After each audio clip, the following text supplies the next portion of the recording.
ॐ देवराज्य सेव्यमाण पवनान्द्रिपङ्कजम्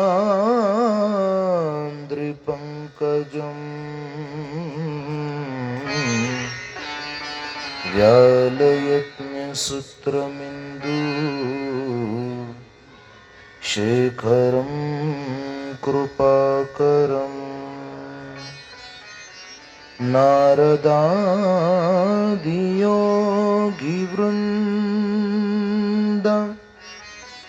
श्रीवन्दितं दिगम्बरम् काशिकापुराधिनाथ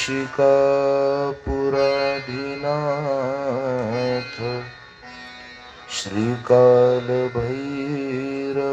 भजे। महायोगपीठे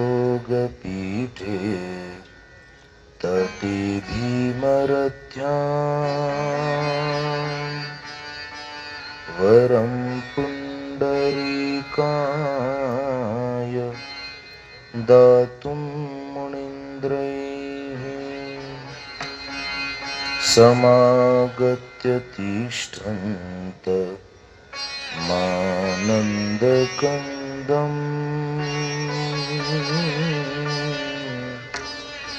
परब्रह्मलिङ्गं भजे पाण्डुरङ्गम्।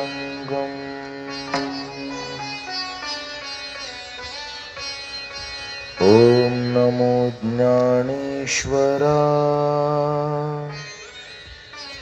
करुणाकरादयाळा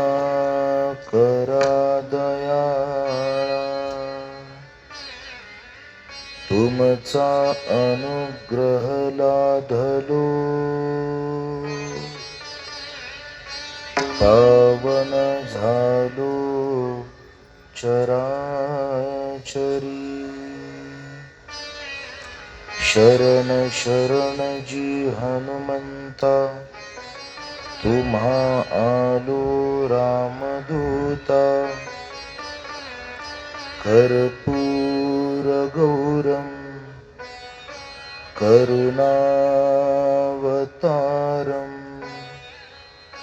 संसारसारम भुजगेन्द्रहारम सदा वसन्तं हृदयारविन्दे भवं भवानी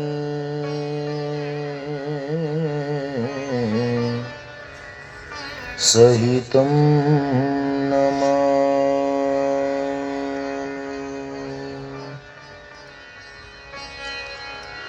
हरे राम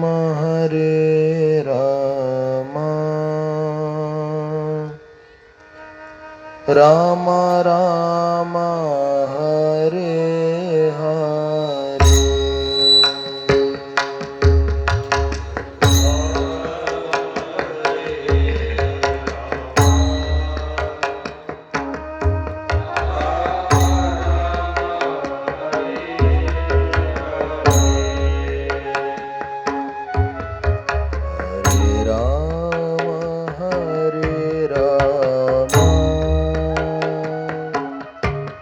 राम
हरे.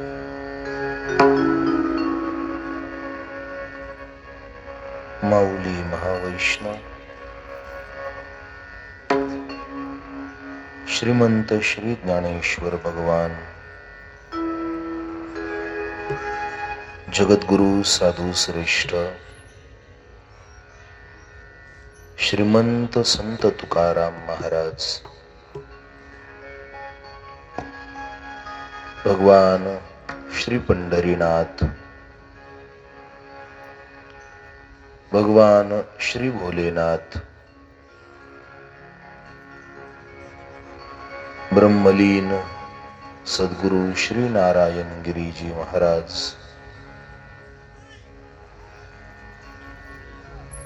ब्रह्मलीन सद्गुरु श्री हरिभाऊ महाराज पाटील तथा सकल संतांच्या आशीर्वादाने परमपूज्य गुरुवर्य शांती ब्रह्म भास्कर गिरीजी महाराज यांच्या आशीर्वादाने तथा श्री विठ्ठल रुक्मिणी मंदिर तथा श्री रामेश्वर शिवालय मंदिर नंदनवन नगर अहिल्यानगर येथील सर्व भक्त प्रेमींच्या अथक सहकार्याने भगवान श्री शिव यांच्या शिवलिंगाची प्राणप्रतिष्ठा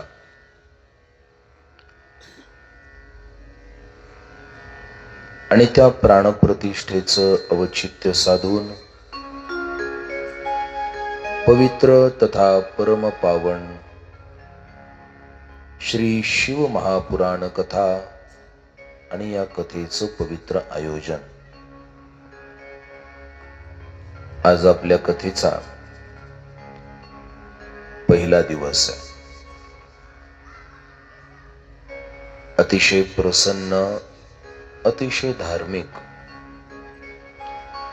आणि खूप मंगलमय वातावरणामध्ये आपल्या कथेचा पहिल्या दिवशीचं हे सत्रीय व्याख्यान प्रारंभ होत आहे.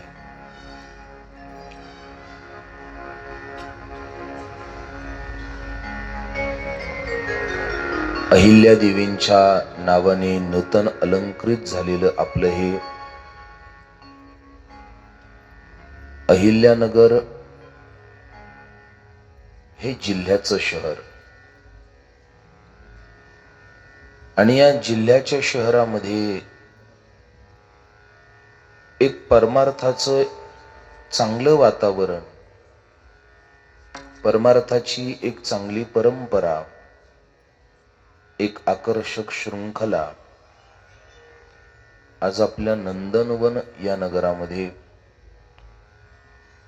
भगवान श्री पंढरीनाथांच्या आणि भगवान श्री भोलेनाथांच्या कृपेने आकाराला येत आहे. सर्वप्रथम सर्व नंदनवन परिसरातील सर्व भाविक श्रोत्यांना या होणाऱ्या भव्य आणि दिव्य महोत्सवाच्या मनपूर्वक शुभेच्छा. त्याचं कारण आहे की हल्लीच्या धकाधकीच्या धावपळीच्या अशा या काळामध्ये जिकडे प्रगती विज्ञान यांच्या कक्षेकडे जाणाऱ्या किंबहुना याचं आकर्षण असणाऱ्या या समाजाच्या मानसिकतेमध्ये अध्यात्माची परंपरा चालवणारी एवढी श्रीमंत मानसिकतेची मंडळी आज या वातावरणामध्ये आहेत हे पाहून खरं म्हणजे मनाला पहिलं आश्चर्य वाटतं. पण इथं आल्यानंतर आपल्या सर्वांचा उत्साह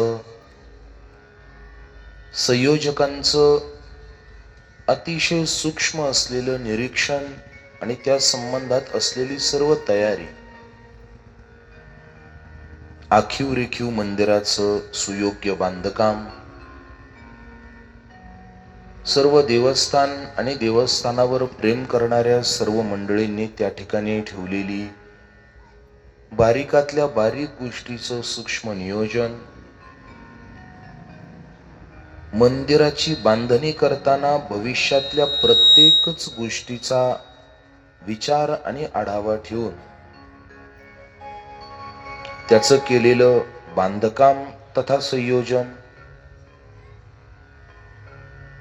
चालू कार्यक्रमाच्या संबंधाने असलेली मनामधली एक उल्हासितता, आणि एवढंच नाही तर आपण सर्वांनी मिळून केलेल्या सर्व आयोजन संयोजनामध्ये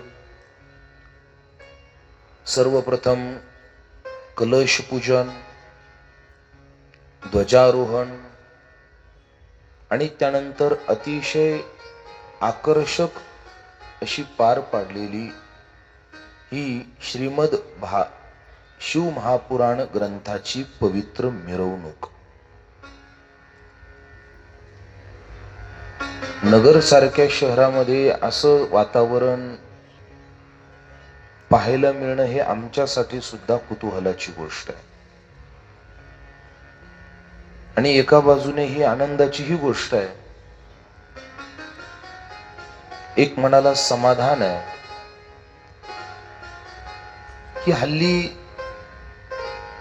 दुर्दैवाने एका विकृत मानसिकतेकडे चाललेला हा समाज, त्यांची ती भूमिका, या सगळ्या गोष्टी पाहत असताना अजूनही अध्यात्मावर विश्वास ठेवणारी मंडळी समाजात आहेत, ही एक फार मोठी जमेची बाब आहे. आणि ती या औद्योगिकरणातल्या एका शहरात आहे, ही फार मोठी गोष्ट आहे. आणि त्या यात्रेमध्ये सहभागी झालेली सर्वच माता भगिनी, पुरुष बांधव, वारकरी शिक्षण संस्थेमधील सर्व विद्यार्थी, आदरणीय पोळ महाराज, आणि आता या मंडपमध्ये बसून कथा श्रवणाकरता उद्युक्त झालेले आपण सर्वच श्रोते, या कथेला अलंकृत करण्यासाठी उपस्थित सर्व गंधर्व गण, त्यामध्ये आदरणीय संगीत अलंकार पूजनीय गुरुवर्य बाळासाहेबजी महाराज पवार, सिंथवादक आदरणीय पूजनीय गुरुवर्य सुधाकरजी महाराज लोंढे, मृदंगवादक आदरणीय पूजनीय गुरुवर्य ओमकारजी महाराज काशीत, गायनाचार्य गुरुवर्य गोरक्षनाथ महाराज अकोलकर, सहगायक गुरुवर्य कुणालजी महाराज बोल्हे, साकेगाव येथून आपल्या सर्वांच्या मनाचा ठाव घेण्याकरता आलेली उत्कृष्ट साऊंड सिस्टीम, खरंच छान आहे. नाहीतर माझं सिस्टीमचं बजेट बसणं अध्यक्ष साहेब फार अवघड आहे. त्याचं कारण माझं बोलणं माझ्या स्वभावाप्रमाणे शांत आहे. माझा स्वभावही शांत आहे, त्यामुळे माझं बोलणंही तितकं शांत आणि गंभीर आहे. आणि बऱ्याचदा शांत स्वभाव आणि बोलणं असल्यामुळे, आणि हल्ली ध्वनी प्रदूषणाची लोकांना जास्त आवड असल्यामुळे, बऱ्याचदा या साधनाचं आणि आमचं टिपण बऱ्याचदा बसत नाही. पण आपलं मनापासून कौतुक करावं वाटतं. खूप सुंदर आपण व्यवस्था केली आहे, आपल्याला मनापासून धन्यवाद आहेत. मंडप फार सुंदर आहे, व्यासपीठ फार सुंदर आहे, माणसंही फार चांगली आहेत. सुरुवातीला ज्यावेळी ध्वजारोहण झालं त्यावेळीच आदरणीय आपल्या परिसराचे सन्माननीय नगरसेवक आदरणीय श्री संपतराव बारसकर साहेब त्यांनी थोडक्या शब्दामध्ये आपला परिचय करून देताना या नंदनवन नगर विषयी सहज बोलून गेले की आम्ही नगरच्या बऱ्याच भागात राजकारण केलं, पण टिकलो ते फक्त आपल्या सर्वांमध्ये. इथली माणसं फार चांगली आहेत आणि त्याचा प्रत्यय गेल्या काही महिन्यांपासनं जेव्हापासनं या संबंध आयोजक मंडळींचा आणि आमचा संपर्क आला तेव्हापासनं आम्ही सुद्धा ही गोष्ट फार प्रकर्षतेने अनुभवतोय. कारण परंपरेच्या मंडळींमध्ये समाविष्ट होणं आणि त्यांच्या मनाला सांभाळणं हे तितकंच अवघड आहे, ही सोपी गोष्ट नाही. पण सर्व संयोजक आयोजक मंडळी अतिसूक्ष्म गोष्टीचा विचार करून सुद्धा होईल तितक्या पद्धतीने सांप्रदायिक तथा आकर्षक अशा दोनही गोष्टींची एक सबंधता, एक समत्व बांधणे या ठिकाणी बांधण्याचा प्रयत्न करतायत. आणि आज कथासत्राचं हे पहिलं पुष्प आहे. फक्त पहिलं पुष्प आणि पहिला दिवस म्हटलं की थोडीशी व्यवस्था लागती जुगती होता होता थोडासा वेळ कमी जास्त होतो, थोडं कमी मागे अधिक, कारण पहिला दिवस असतो ना. जसं पंगत जेवायला बसली की सर्वप्रथम जशी पत्रावळ वाढली जाते तसं कथा कीर्तन सप्ताहाचा पहिला दिवस हा थोडासा मागं पुढे म्हणजे पत्राळ वाढण्याचा दिवस असतो. आणि ती पत्राळ वाढता वाढता काही गोष्टी कमी होतात, काही अधिक होतात.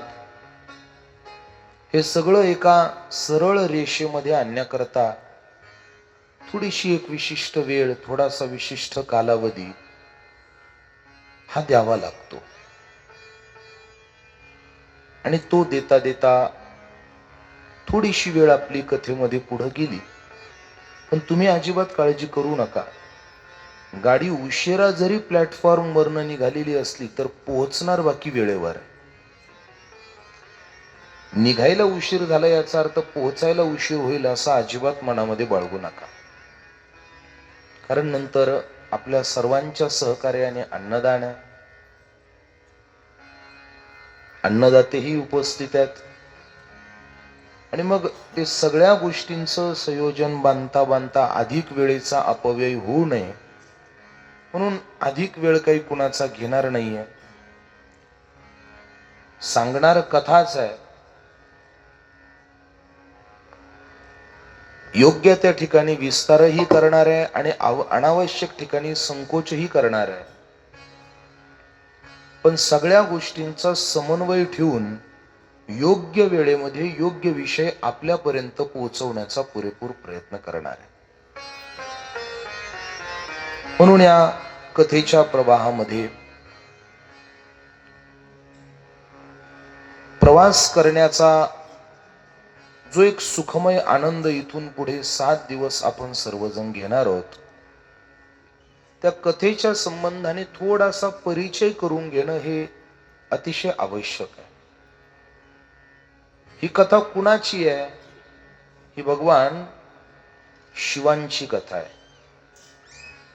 भगवान शिवजींच्या संबंधाच्या, त्यांच्या लीलेची, त्यांच्या करुणेची, त्यांच्या भक्तीची, त्यांच्या उपासनेची आणि त्याच्याही पेक्षा महत्वाचं आपल्या जीवनात येणाऱ्या प्रत्येक समस्येच्या उत्तराची ही कथा आहे.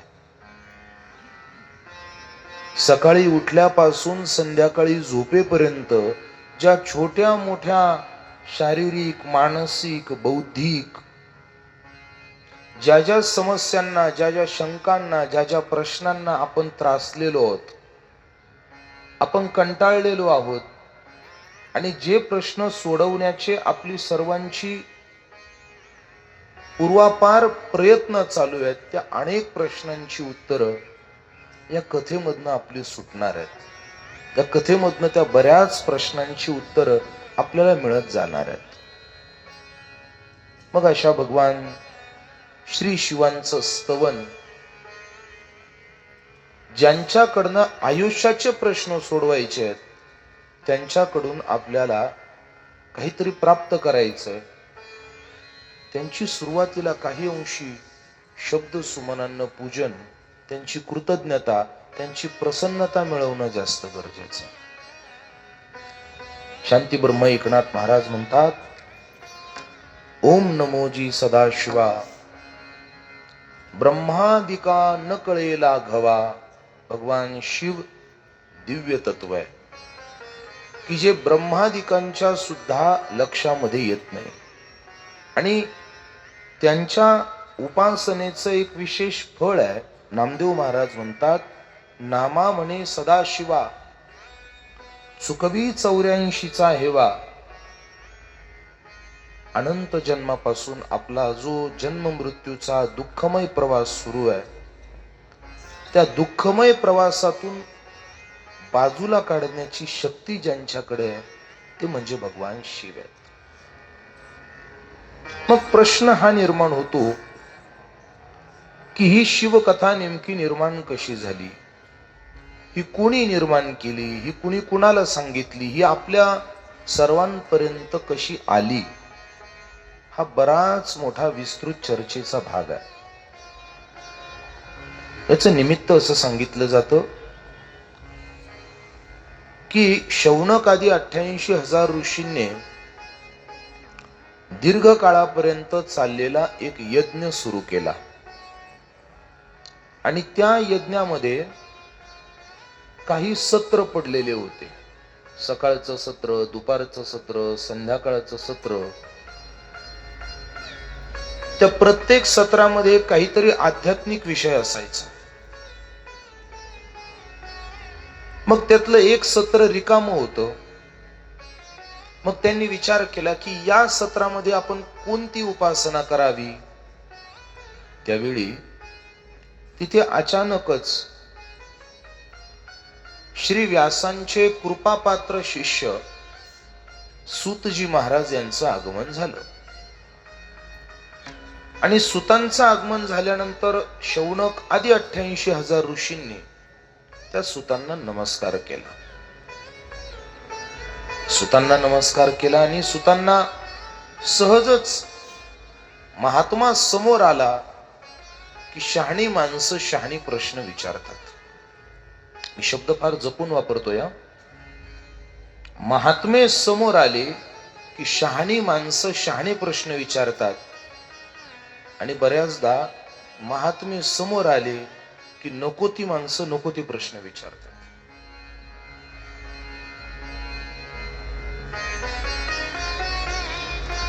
एखादा सत्पुरुष समोर यावा जो भक्ती ज्ञान वैराग्याचा ज्ञाता आहे, अभ्यासक आहे, आणि त्याला जर आपण विचारलं, महाराज कांदे कसे खुरपतात सांगता का हो जरा, हे विचारणं जसं संयुक्तिक नाहीये, तसं योग्य व्यक्तीच्या ठिकाणी त्याचा अधिकार जाणून, त्याची योग्यता जाणून त्या दर्जाचे प्रश्न विचारणं सुद्धा एक चाणाक्ष श्रोत्याचं लक्षण आहे. शौनकांनी सुतांच्या समोर गेले, त्यांना नमस्कार केला आणि नमस्कार करून त्यांना विचारतात, हे सूत महाप्राज्ञ सर्व सिद्धांत विप्रभो, आख्याही मे कथा सारम पुराणानां विशेषता. सुतांच्या समोर शौनक उभे विचारतात, महाराज मला तुम्हाला काही प्रश्न विचारायचे आहेत, जरा प्रश्न लक्ष देऊन ऐका बरं का. आवाज येतोय ना सर्वांना, ऐकताय ना सगळे, इकडे लक्ष द्या. काही प्रश्न विचारलेत, त्यातले प्रश्न आहेत पहा. प्रश्न असा आहे, पहिला प्रश्न, महाराज विवेक कसा वाढतो. दुसरा प्रश्न, सदाचारामध्ये वृद्धिंगतता कशी होते? तिसरा प्रश्न, भक्ती कशी वाढू लागते? चौथा प्रश्न, काम क्रोधाचं निवारण कसं करावं?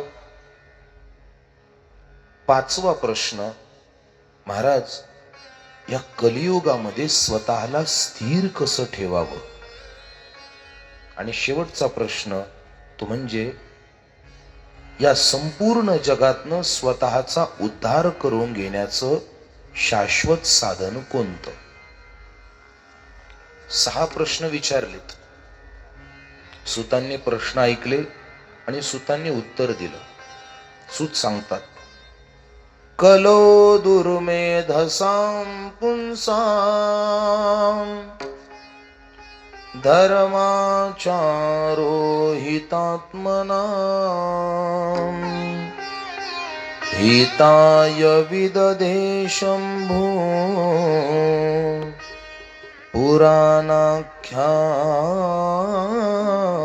सुधारसम्. उत्तर देतात, कलियुगामध्ये विवेकाची वृद्धी, सदाचाराची, भक्तीची वृद्धी, काम क्रोधाचं निराकरण, कलियुगातली स्थिरता आणि शाश्वत साधन मिळेल त्याचं एकच पुराणाख्यम सुधारसम. तुम्ही देवाधिदेव भगवान शिवांच्या पवित्र कथेचं श्रवण पठन करा आणि ती कथा कायम ठेवा. कायम श्रवणात, पठनात, वाचनात ठेवा. का? त्याचा नियमच आहे. सदा सेव्या सदा सेव्या सदा सेव्या विशेषता कथा ज्ञानम सदा दुग्धम पानानत्मां श्रवान्मुखम्. जसं तापलेल्या अंगावरती जसं गार पाणी जेवढा वेळ पडतं तेवढा वेळ जशी ते शीतलता देतं ना, तसं कथा जोपर्यंत श्रवण आनंदाने माणूस करतो तोपर्यंत कथा त्याला शांत आणि स्थिर ठेवते. मग अशी ही भगवान शिवांची कथा काय आहे या कथेमध्ये? तर या कथेमध्ये याचा काही व्याकरणिक भाग असा सांगितलाय की याच्यामध्ये, हे मी का सांगतोय, जे आजपासून 7 दिवस आपल्याला ऐकायचंय अगोदर त्याचा परिचय झाला पाहिजे. जोपर्यंत परिचय होत नाही तोपर्यंत त्याचं मूल्य आपल्याला कळत नाही, विस्तार करत नाही. आपण बहुश्रुत आणि चांगली ऐकणारी माणसं आहात आणि आपण फार चांगलं ऐकताय म्हणून हे सांगतोय.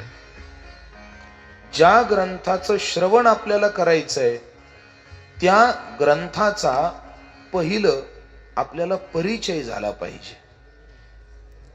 मग त्या ग्रंथामध्ये नेमकं काय आहे? तर पहिलं, त्यामध्ये 24,000 श्लोक आहेत जे आपल्याला ऐकायचे नाही. इथून पुढे त्या ग्रंथामध्ये श्लोक किती आहेत? 24,000 श्लोक. पुढे त्यामध्ये एकूण 7 संहिता आहेत आणि त्या 7 संहितेमध्ये कोणकोणत्या, ऐका जरा लक्ष देऊन ऐका. त्या 7 संहितेमध्ये विद्येश्वर संहिता, रुद्र संहिता, शतरुद्र संहिता, कोटिरुद्र संहिता, उमा संहिता, कैलाश संहिता आणि वायवीय संहिता, या 7 संहिता आपल्याला ऐकायच्या आहेत. ससप्तम संहितम दिव्यम पुराणम शिवसंज्ञकम वरीर्वर्ति ब्रह्मतुल्यम सर्वोपरि गते प्रदम. विचारलं, महाराज तुम्ही या पुराणाविषयी, शिव महापुराणाविषयी सांगताय, त्याचा परिचय करून देताय, हे ठीक आहे, पण प्रश्न हा आहे, या पुराणाच्या श्रवणाचा लाभ काय? एक बोलू, हल्ली लोक लाभाशिवाय कोणाला जवळ करत नाही, फायद्याशिवाय कोणाला जवळ लोक करत नाही. थोडं स्पष्ट बोलू का? तुम्हाला राग नाही येणार ना? हल्ली मैत्री सुद्धा फायदा पाहून केली जाते. पहिला मुद्दा. सोयरीक संबंध सुद्धा फायदा पाहून केले जातात. आणि थोडं पुढे बोलू, देवाची निवड सुद्धा दुर्दैवाने फायदा पाहून केली जाते. थोडं टोचणार आहे, टोचू शकतं, टोचलंच पाहिजे. तुम्ही म्हणाल, महाराज अशी टोचाटोचीची कामं करायला आलं का? एकच वाक्य सांगतो, मोठ्याचं वाक्य. इथे ऐका, इकडे लक्ष द्या. मी वाक्य काय बोललो? मी टोचणारं बोलतोय, टोचलंच पाहिजे, त्याचं कारण सांगू? इकडे माझ्याकडे लक्ष. टोचलंच पाहिजे त्याचं कारण सांगू? मी टोचणारच बोलण्याकरता आलोय, कारण गोड बोलणारा प्रत्येक माणूस तुमच्या हिताचा आहे अशा भ्रमात राहू नका. कारण बऱ्याचदा गोड बोलणारी माणसंच आपलं आयुष्य निस्तनाभूत करण्याच्या प्रयत्नात असतात. वाजवीपेक्षा जास्त नम्रता एखादा माणूस घेत असेल तर समजून घ्यायचं, याच्या मागे दांडग कपट आहे. मी बोलत नाही, ही उपनिषदांची भाषा आहे. अति नम्रता धूर्त लक्षणम. जिथं गरजेपेक्षा जास्त नम्रता आहे, समजून घ्यायचं याच्या मागे काहीतरी खोडकर प्रकरण दडलेलं आहे. आणि त्याच्या पुढे जाऊन सांगू, मोठ्याचं वाक्य आहे. तुम्हाला बरं वाटेल असं बोलण्यापेक्षा तुमचं बरं होईल हे बोलण्यात माझा जास्त आग्रह आहे. वाटायला कुणालाही काही बरं वाटतं, बरं होण्याला जास्त किंमत आहे. बरं होणं जास्त गरजेचं आहे. मला आपल्याला विचारायचं, तुम्ही आजारी असताना दवाखान्यात जेव्हा जाता तेव्हा डॉक्टरने तुम्हाला बरं वाटावं असा उपचार करावा की तुम्ही बरं व्हावे असा उपचार करावा? बरं व्हावं असा उपचार करावा. बरं वाटावा असं नुसता मलम लावून कापूस फिरवून काय होणार आहे? मरल तो माणूस. बरं व्हावं असं बोलणं गरजेचं आहे. म्हणून मी बोललो, हल्ली मैत्री, सोयरीक आणि देव हे सुद्धा फायदा पाहून निवडले जातात. मग कथा ऐकण्याच्या अगोदर सुद्धा श्रोत्यांच्या मनामध्ये ही शंका आहे, ही कथा आम्हाला ऐकायची इथपर्यंत ठीक आहे, पण ही कथा ऐकण्याचा फायदा काय? तर त्या कथा ऐकण्याचा फायदा सूत सांगतात. ये मानवा पाप कृतो दुराचार रताखला कामादीनि रता नित्यं तेपि शुद्ध्यं नयेत्वनः. हा कथा ऐकण्याचा फायदा सज्जनांनाही आहे आणि ही कथा ऐकण्याचा फायदा दुर्जनांनाही आहे. आपण सगळी सज्जन आहात म्हणून आपल्या करता पहिलं सज्जनाचा फायदा सांगतो. सज्जनाने ही कथा ऐकल्याचा फायदा असा आहे की तुमच्यातली सज्जन वृत्ती कितीही दुराचारी लोक आले तरी ती डगमगत नाही, हलत नाही. तुम्ही कायम तुमच्या मार्गावर तटस्थ राहता. हा सज्जनाने कथा ऐकण्याचा परिणाम. आणि दुर्जनाने कथा ऐकण्याचा परिणाम हा आहे की जसा एखादा चांगला माणूस चिखलाच्या डबक्यात पडावा आणि त्याच्या अंगावरती सगळी दलदल गोळा व्हावी, मग जसा तो विकृत दिसतो, पण त्याच्याच अंगावर जर पाण्याची धार आली तर त्याच्यावरचं जे चिखलाचं लेपन जसं निघून जातं, आणि आतून जसा चांगला माणूस सगळ्यांच्या निदर्शनाला येतो, तसं दृष्ट व्यक्तीने, खल व्यक्तीने, पापी व्यक्तीने ही कथा ऐकल्यानंतर त्याच्यावरचं खलत्व धुवून जातं आणि आतला चांगला सत्पुरुष बाहेर येतो. हे या कथेची शक्ती आहे. चांगली माणसं ही मुळात चांगलीच आहे, काही कारणामुळे त्यांना विकृत बनावं लागतं. मग ज्या कारणामुळे चांगल्या माणसाला विकृत बनावं लागलं, त्या कारणाचा मुळापासून नाश करणं. जे खळांची व्यंकटी सांडो, तया सत्कर्मी रती वाढो. भूता परस्परे पडो, मैत्र जीवांचे. हे काम कोण करतं? तर ही कथा करते. पापी, दुराचारी, कामी, क्रोधी, लालची, सत्यविहीन जीवन जगणारे, मातृपितृ दोषी, पाखंडी, हिंसक, कपटी, निर्दयी, व्यभिचारी, दुष्चरित्र अशा प्रत्येक मोठ्यात मोठ्या पापी माणसाला सुद्धा तारण्याची क्षमता या कथेमध्ये आहे. मला आता एवढंच विचारायचंय, एवढी हातभर पापी लोकांची यादी सांगितली, एवढी पाप तर अजून आपण केलेली. तुम्ही जागे आहेत ना? माझं बोलणं तुम्हाला पटतंय ना? शंका आहे? अजून आपण एवढी पाप तर केलेली, एवढी पाप आपण अजून केलेली नाहीये. मग आपण याच्यातले फार एका कोपऱ्याला कुठेतरी जाऊ असे सूक्ष्म पापी होत. आपण फार तर फार काय केलंय? फार तर फार एखादा बरोबर शत्रू चालला असेल, त्याच्या पायात पाय घातला, याच्यापेक्षा मोठं पाप आपण केलेलं. कुणाला तरी पाडण्यासाठी पायात पाय घातलाय, याच्यापेक्षा मोठं पाप आपण अजून केलं. फार तर फार माणसं तोंडावर पाडली, याच्यापेक्षा मोठं पाप आपण केलं नाही. एखाद्याचा थोडा लाभ होत असला आणि आपल्या पोटात दुखायला लागलं की त्याच्यामध्ये आडकाठी घालणं इतपत, याच्यापेक्षा मोठं पाप आपण केलेलं. यात अंतर्भूत बाकीची सगळी झाली बर का. एकदा एक माणूस दवाखान्यात गेला. ऐकताय सगळे? तिकडे लक्ष द्या, माझ्याकडे लक्ष द्या. दवाखान्यात गेला आणि दवाखान्यात जाऊन डॉक्टरांना सांगितलं, डॉक्टर पोट दुखतंय. डॉक्टरांनी विचारलं, काही वेडवाकडं खाल्लं होतं का? ते म्हणे, नाही डॉक्टर साहेब. काही वेडवाकडं पिले होते का? ते म्हणे, तसंही नाही डॉक्टर साहेब. मग काही हिंडण्या फिरण्यात काही वेगळ्या वातावरणात गेले का? ते म्हणे, तसंही नाही डॉक्टर साहेब. मग डॉक्टरने कुतूहलानं विचारलं, का हो, हा त्रास तुम्हाला होतोय केव्हापासून? त्याने सांगितलं, माझ्या शेजारच्याने ट्रॅक्टर घेतल्यापासून.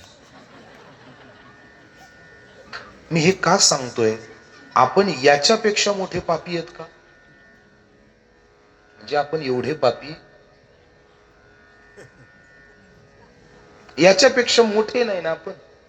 मग एवढ्या मोठमोठ्या पापातनं जर ही कथा सहज सतारती सतारती सलौकांस तारयती जर तारू शकते, तर आपण तर फार या कथेच्या शक्तीच्या समोर फार किरकोळ होत.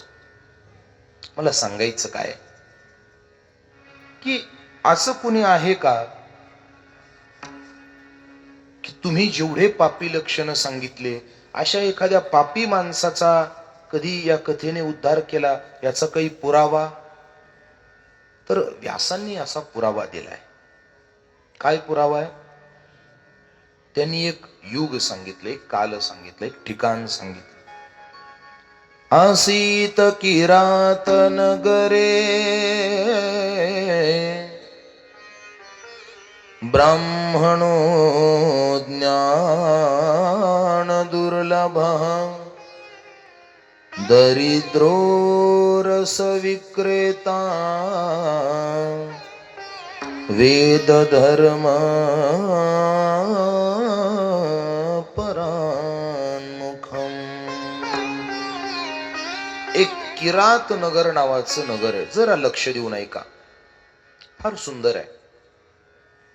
एक किरात नगर नावाचं एक नगर, आणि त्या किरात नगर देशामध्ये एक कुलीन ब्राह्मण, पण थोडासा बुद्धिवादाने नको त्या लोकांच्या संपर्कात आल्यामुळे नको ते उद्योग करू लागला आणि रस विक्रेता बनला. रस विक्रेता कळला का तुम्हाला? रस विक्रेता, रस विक्रेता, ज्याच्याकडे फक्त संध्याकाळीच गर्दी होते, रस विक्रेता, तो उद्योग करू लागला. कर्मभ्रष्ट झाला. देवराज त्याचं नाव होत. थोडासा विश्वासघातकी बनू लागला, हळूहळू लोकांना लुबाडणाराही बनू लागला. थोडासा विचित्र. नामदेव महाराजांनी त्यांचं लक्षण सांगितलंय. अनिक एक वर्तेल अपवित्र, ब्राह्मण सांडतील वेद मंत्र, आचार सांडोनी होती शूद्र, ऐसे अपवित्र कलियुगी. सांडोनी ब्राह्मणपण, शूद्र रीती आचरण, तो दृष्टी पडलिया, जाण महादोष घडेल. नामदेव महाराजांनी आपल्याला सूचित केलंय की जी मंडळी सांडोनी ब्राह्मणपण, शूद्र रीती आचरण, तो दृष्टी पडलिया, जाण महादोष घडेल. म्हणजे दिव्य परंपरेत जन्म मिळून सुद्धा ज्याचं आचरण पशुवत आहे, अशा माणसावर आपली नजर जरी पडली, किंबहुना आपल्या नजरेसमोर जरी आला, तर तो महादोष मानलेला आहे. आणि एकदा हा देवराज स्नानासाठी गावातल्या एका सरोवरावर गेला आणि दुर्दैवाने तिथं त्याला गावातल्या एका कुकर्मी अशा स्त्रीचं दर्शन झालं. ती गावची वेश्या होती. तिच्याकडे त्यानं पाहिलं. तिच्या त्या स्वरूपाकडे पाहून तो लुब्ध झाला आणि तिने आपल्याशी संवाद साधावा या अपेक्षेने हा देवराज तिच्या जवळ गेला. ऐकताय ना सगळे? इकडे लक्ष द्या. हा देवराज तिच्या जवळ गेला आणि जवळ जाऊन तिच्याशी बोलू लागला. ब्राह्मणे घेतले धरणे, तव बाईलेसी गेला शरणे. तिच्या जवळ गेला, तिला विनंती करू लागला की मी तुझ्या प्रेमामध्ये धुंद झालोय, माझं प्रेम स्वीकार कर. थोडं बोलू. हल्ली आधुनिक काळामध्ये सोशल मीडियातलं एक नवीन ऍप आलंय, त्याला फेसबुक म्हणतात. त्याची कथा अशी आहे की त्याच्यावर जर तुम्हाला मित्र बनवायचा असेल तर समोरच्याला मैत्रीची विनंती करावी लागते असं म्हणतात. मग तो समोरचा ठरवणार आपली मैत्री स्वीकारायची की लाथाळायची. भारतीय संस्कृतीत एवढं लाचारीचं जीवन कुणाला सांगितलेलं नाही. खरं म्हणजे ही नको त्या लोकांचा गुणधर्म आहे. ज्यांना कोणी नाही त्यांना, आणि ज्यांचा वेळ जात नाही त्यांना म्हातारपणासाठी ठेवलेलं, निर्माण केलेलं साधन आहे. पण दुर्दैवाने त्याच्यावर तरुणच इतके झालेत आणि ज्यांच्यासाठी तयार झाले त्यांना ते माहितीच नाहीये.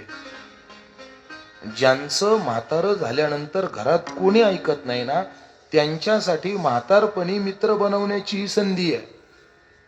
पण दुर्दैवाने तरुणांनी त्याच्यावर इतकं अतिक्रमण केलंय की हे विसरूनच गेले की ते म्हाताऱ्या माणसांसाठी तर तयार झालेलं आहे. मला तिकडे जायचं नाही. पण आपण कुणाला विनंती करावी हा एक फार मोठा चिंतेचा विषय. त्याने त्या वेश्येला विनंती केली की तू माझं प्रेम स्वीकार कर. ती मुळातच वेश्या होती. याचा लौकिक मोठा होता, तीही भारावली गेली. ठीक आहे म्हणे, हरकत नाही. तिने त्याचा प्रस्ताव स्वीकार केला आणि त्याचा प्रस्ताव स्वीकार केल्यानंतर हा देवराज तिच्याच बरोबर कायम राहू लागला.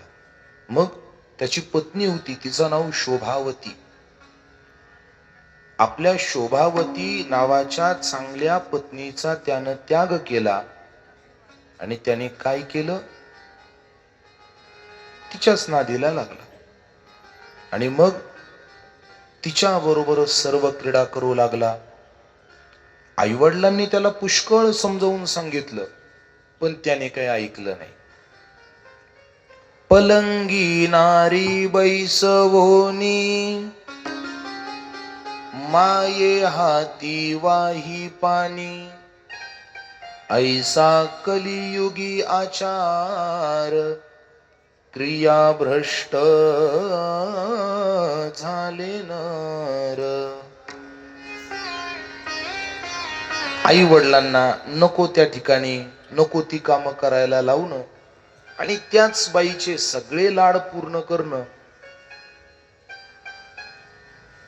आई वडील त्याला समजावून सांगायचे की बाळा, हे चांगलं नाही, हे योग्य नाही. आपण कोण आहोत, आपला कुलाचार काय याचं जरा स्मरण ठेव. पण एक सांगू, धुंदीत असलेल्या माणसाला कितीही चांगले सल्ले द्या, तो ऐकत नाही. पयप्पानाम भुजंगाणाम केवलम विषवर्धनम, क्रोधी अविश्वासी त्याशी बोध कैसा. माणूस धुंदीत असला की त्याला कितीही चांगले सल्ले देणारे जरी माणसं भेटले ना, तरी तो ऐकत नाही बर का. सल्ला कितीही चांगला देणारा असू दे, तो ऐकत नाही. तो त्याच्या धुंदीत चालत असतो, त्याच्या नादात फिरत असतो. आणि मग त्यावेळी त्याला असे चांगले सल्ले देणारे माणसं त्याचे शत्रू वाटतात. या देवराजाच्या बाबतीतही हेच झालं. आपली आई, आपले वडील चांगला सल्ला त्याला देतायत, हा सल्ला त्याला कर्कश, त्रासदायक वाटू लागला आणि त्याची बुद्धी इतकी ढासळलेली होती की त्या बोलण्याला कंटाळून एक दिवस रात्री त्याने आपल्या आईला आणि बापाला डोक्यात दगड घालून मारून टाकला. हे काही पुराणातच होता असं नाही, आता मागे पुण्यामध्ये झालेली घटना आहे. पोलीस खात्यात काम करत असलेला बाप संध्याकाळी घरी आला आणि मुलगा घरामध्ये मोबाईल खेळत होता. कामाची चिडचिड, धावपळ या सगळ्या गोष्टी, आणि त्या धावपळीतून आलेला तो बाप घरी आला आणि घरी येऊन त्याने पाहिलं की मुलगा मोबाईल खेळतोय. साहजिक आहे, त्याला थोडंफार वाईट वाटणार. त्या बापाने त्या मुलाच्या हातातला मोबाईल हिसकावून घेतला. दंतकथा नाही, हा सत्य घडलेली घटना आहे. त्या बापाने मुलाच्या हातातला तो मोबाईल हिसकावून घेतला आणि मोबाईल हिसकावून घेऊन त्याने तो भिंतीवरती फेकला. सांगू, तो मोबाईल भिंतीवरती आदळून फुटला. त्या मुलाला राग एवढा आला, आपल्याला कुतूहल वाटेल, त्या मुलाला राग एवढा आला की बाप ड्युटीवरनं घरी आलेला होता, फक्त कपडे खुंटीला टांगलेले होते. दुर्दैवाने त्याला रिव्हॉल्वर खाली करण्याचं लक्षात राहिलं नाही. हा मुलगा जसा गेला त्याने बापाच्या खिशाची रिव्हॉल्वर काढली आणि धाड धाड बापाच्या छातीत गोळ्या घातल्या. जास्त लांब नाही, पुण्यात झालेली घटना आहे. 6-7 महिन्यापूर्वी आहे, जास्त जुनी नाही. जर आत्ताच्या काळात जर मुलाच्या हातून बापाचे जर असे खून होतात, तर मग त्या काळी पुराणाच्या काळात या अशी संतती अमान्य होणं हे होतंय. हा कलियुगाचा प्रभाव आहे. बोलू, आपल्या मुलाने आपल्याला उलटून बोलणं हा सुद्धा आपल्या मुलावर असलेला कलियुगाचा प्रभाव आहे. हा फक्त त्याला कारण आपण आहेत हे विसरू नका. जास्त विस्तार करत नाही, टोचू शकतं, बऱ्याच जणांना टोचू शकतं. त्याने आपल्या आई बापांना मारून टाकलं आणि मग ते सगळंच घरातलं धन त्या वेश्येला देऊन टाकू लागला. आता खरं सांगा, तिला सगळं धन दिलं, तिला जे आवडेल तो करू लागला. तिने म्हटलं हे खायचंय, त्याने ते खायला सुरुवात करावी. कळतंय ना मी काय बोलतोय? जास्त स्पष्ट बोलायची गरज नाही. तिला वाटतं तिनं ते प्यावं, याने ते प्यायला सुरुवात करायची. जसं तिला वाटेल तसं तो वागू लागला. पण आता मला आपल्याला एक विचारायचंय, ती मुळात वेश्या राहून राहून याच्या जवळ राहणार किती दिवस? बोलू. हळूहळू पैसा संपला आणि तिचा याच्यातला रसही निघून गेली. ती आता ती निघाली आणि आता याच्याकडे पैसा कमवण्याजोगी वेळही राहिली नाही आणि याचं शरीरही नीट राहिलं नाही. थकलं शरीर, दमलं, आणि थकल्यानंतर दमल्यानंतर वेश्या निघून गेली आणि जवळच म्हणून कोणी राहिलं नाही, एकटा राहिला. आणि मग एकटा राहिलेला तो देवराज फिरू लागला. आता कुणी मला भेटतय का? आता कुणी मला जवळ करतय का? आता कुणी मला आपुलकीने, प्रेमाने, आदरानं जवळ फिरू लागला. आणि मग फिरता फिरता प्रयाग क्षेत्रावरती, प्रतिष्ठानपूर नावाच्या क्षेत्रावरती एक जुनं भगवान शिवांचं शिवालय, आणि त्या शिवालयात गेल्यानंतर तिथे भगवान शिवांची पुराणिक बुवा कथा सांगत होते. ती कथा ऐकायला तो बसला, असा मंदिराच्या बाजूला कुठेतरी बसला आणि त्याला ती कथा कानावर पडू लागली. कथा कानावर पडू लागली आणि त्याला ऐकू येऊ लागलं त्या कथेतले शब्द. जे जे कर्म झाले तेची भोगा आले, उपजले मेले ऐसे किती. त्याला आठवू लागलं, त्या कथेतले शब्द ऐकू लागला आणि त्या शब्दाला अनुकूल त्याचं जीवन त्याला आठवायला लागलं. काय? तुम्ही हे पाप केलंय ना, मग तुम्हाला त्याचं फळ भोगावंच लागणार. परस्त्रीगमन केलंय, त्याचं फळ तुम्हाला भोगावं लागणार. आई वडिलांची हत्या केली आहे, त्याचं फळ तुम्हाला भोगावं लागणार. आई वडील समजावून सांगत होते, माता माऊली पाचारिता, शब्द नाही दिला मागुता, बहिरा झालो नरदेही येता.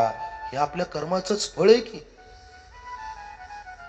अशा अवस्थेमध्ये सगळ्या चुका जेव्हा त्याच्या कानावर पडू लागल्या, मग त्याला भीती वाटली. राम राम राम राम राम. जेवढे जेवढे दोष ते पुराणिक बुवा सांगायचे, जेवढे जेवढे अपराध ते पुराणिक सांगायचे, तो विचार करायचा, अरे हे सगळं तर आपण करून बसलोय, आता आपलं काय होईल? मग त्याने विचार केला, येथे कोणी सोडविना. एका सद्गुरु वाचुनी समोर गेला, त्या पुराणिक बुवांची चरणावरती मस्तक ठेवला, त्यांना नमस्कार केला आणि त्यांना नमस्कार करून त्यांना विनंती केली, महाराज मी तुमच्या समोर आलोय, काहीतरी तुमच्याकडनं थोडंफार श्रवण केलंय, पण महाराज तुम्ही जेवढे जेवढे अपराध सांगितले ते सगळे माझ्याकडनं घडले, मी आता काय करू? त्यावेळी त्या पुराणिक बुवांनी सांगितलं, बाबा तुला घडलं, तुझ्याकडनं घडलं हे बरोबर आहे, पण आता तुला पश्चाताप होतोय ना? हो. मग इथून पुढे काय कर? मागे झाले पाहू नका, मागे केले पाहू नका, पुढे जामीन आहे तुका, इथून पुढे नीट वाग. पण त्याने विचार केला, वागायला शरीरात त्राण नाही, मग एकच पर्याय, आता फक्त पडतायत ना शब्द शिवकथेचे कानावर, ऐकत जा. आणि ठरल्याप्रमाणे त्याच्या अंत समयाला आणि अगदी मरणाच्या शेवटच्या श्वासाला तो आला आणि तिथे यमदूत आले. रामकृष्ण हरी न ध्याय जो मूर्ती, तया यम नेती अंती जाना. ज्याच्या मुखाला कधी भजन आलं नाही, ज्याच्या मुखाला कधी नामस्मरण आलं नाही ना, शेवटी तो यमाचा पाहुणा प्राणी होय. त्याला नेण्याकरता यमाचे दूत येतात. खूप पीडा होते. तुम्ही कधीतरी मरणाऱ्या पाप केलेल्या माणसाचा मरण कधीतरी पहा येता. काय बोलतोय लक्षात येतोय? कधीतरी खूप पाप केलेल्या माणसाचं मरण एकदा पहा. मरताना त्याची अवस्था फार भयंकर असते. ज्यानं खूप पाप केलंय त्याचं एकदा मरण पाहिलं पाहिजे. खूप भयंकर. तुकाराम महाराज म्हणतात, मरणाच्या वेळी करी तळमळ. तडफडून तडफडून माणसं मारतात. कोविड मध्ये 10 लाख द्यायचा, काही नका मला बेड खाली करून द्या. याने 10 लाख दिले की त्या बेडवरचा एखादा त्याचं लगेच ऑक्सिजन मास्क काढून घेतलं जायचं. त्यावेळी त्याची काय अवस्था व्हायची ती एकदा बघा. ती मंडळी दरवाजा बंद करायची, बाहेर यायची. 5 मिनिटांनी गेले की सगळं शांत. हा 10 लाख देऊन मग त्याच्या जागेवर यायचा झोपायला. एक बोलू, यानं 10 लाख दिले म्हणून त्याला तिथून स्मशानात पाठवलं आणि हा त्याच्या जागेवर झोपायला आला. किती लाख देऊन? 10 लाख देऊन कुठं आला? 10 लाख देऊन कुठं आला? त्याच्या जागेवर झोपायला आला. अहो, इथं तर खरं गणित आहे. हा 10 लाख देऊन मुक्त नाही झाला, हा 10 लाख देऊन त्याच्या जागेवर झोपायला आला. कुणाच्या? जो 10 लाखाने मेला त्याच्या. आणि होतं काय, कुणीतरी 15 देणारा येतो आणि 15 देणारा आला. याच सुद्धा काय होतं. म्हणून आयुष्यात कोणाचंही वाईट करताना या गोष्टीचा कधीतरी विचार करा. आपण आज याचं वाईट करतोय ना, उद्या आपलं झाल्याशिवाय राहणार नाही. स्वच्छ जीवन का जगावं? आपल्या कर्माची वाईट फळं आपल्या नशिबी येऊ नये म्हणून जगावं. या देवराजाने आयुष्यभर नको ती कामं केलेली आणि मरणाच्या वेळी ती सगळीच भोगायला आली. यमदूत आले, पाश टाकला, ओढू लागले, ओढू लागले, ओढू लागले. आणि मग त्याचा तो आवाज ओरडू लागला आणि ओरडण्याच्या त्या आवाजाने भगवान शिवांचे गण तिथं आले.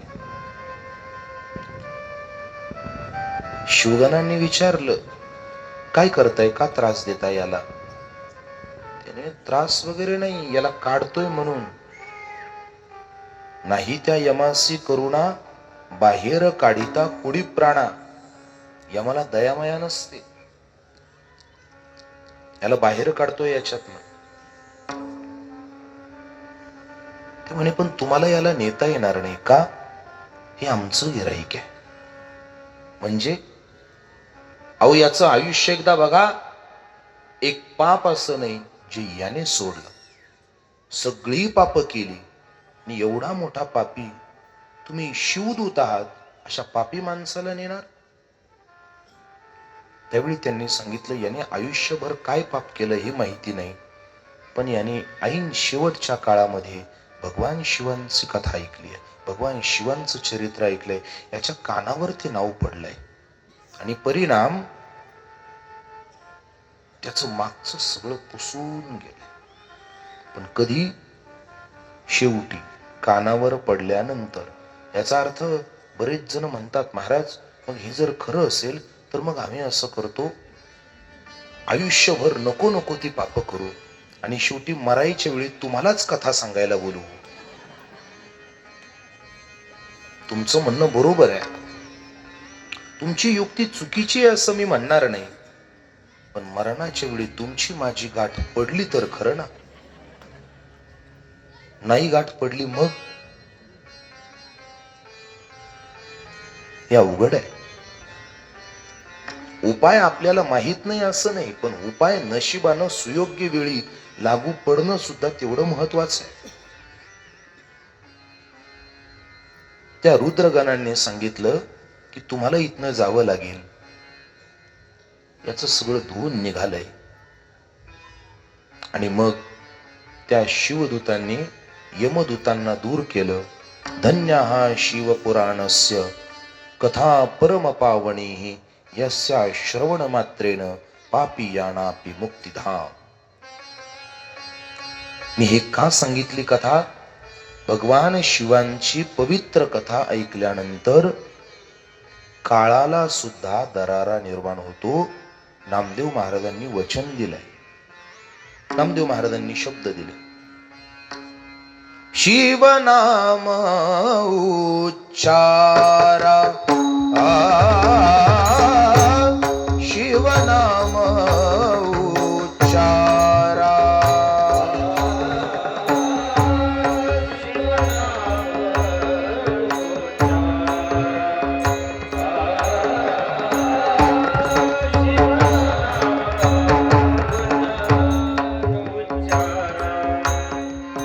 शिव नाम उच्चारा, उच्चारा शिव नाम उच्चारा.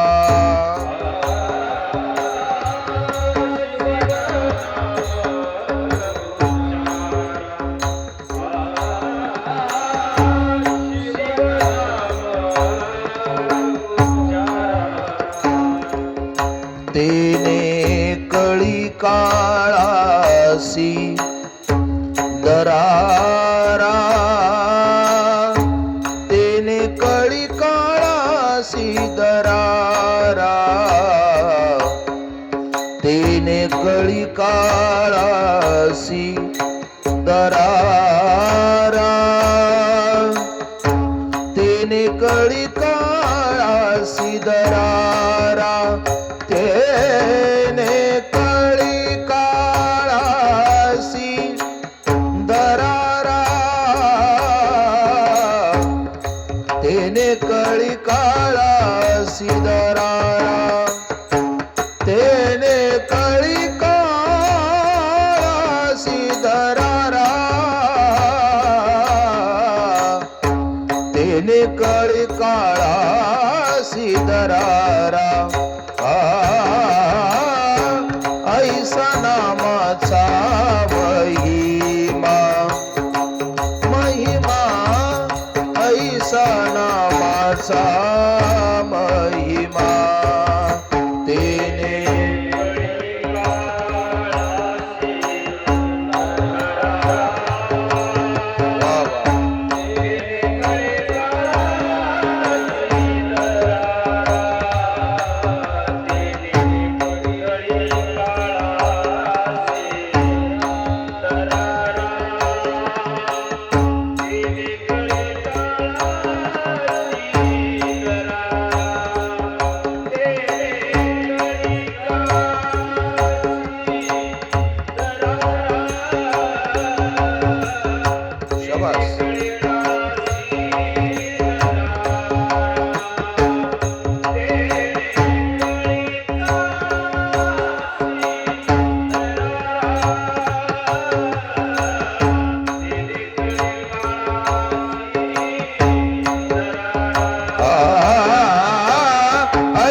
नामाचा महिमा,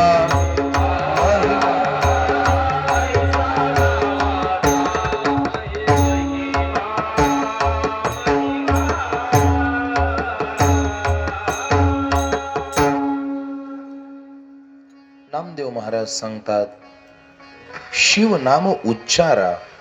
भगवान शिवांचं नाव कायम घेतलं पाहिजे. त्याचा परिणाम तेने कळी काळासी दरारा, त्याचा धाक कळी काळाला सुद्धा पडतो. ऐसा नामाचा महिमा नाही वर्णनाची सीमा. हे नामदेव महाराजांचं वचन. ही भगवान शिवांच्या नामाचं हे महात्म्य ऐकून शौनक प्रसन्न होतात आणि सहज विचारतात, महाराज आपण सांगताय हे खरं आहे,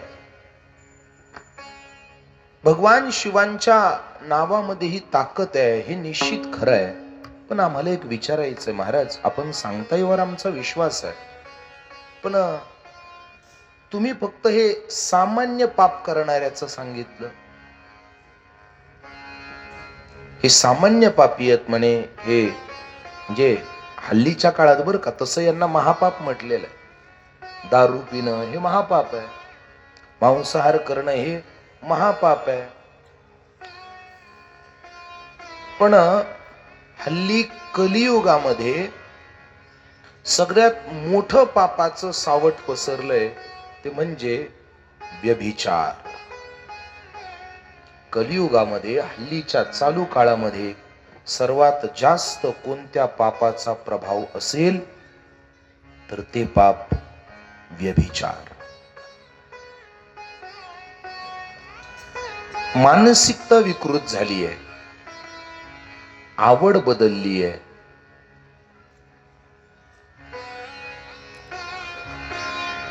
माणसाच्या बुद्धीची उंची ढासळली आहे. लोकाला काही आवडायला लागलंय. त्यामुळे दुर्दैवाने लोकांची आचरणाची, वागण्याची पातळी सुद्धा एवढी खाली गेली आहे. आणि त्यातलं सर्वात मोठं आचरण भ्रष्टीचं सर्वात मोठं कारण ते म्हणजे व्यभिचार.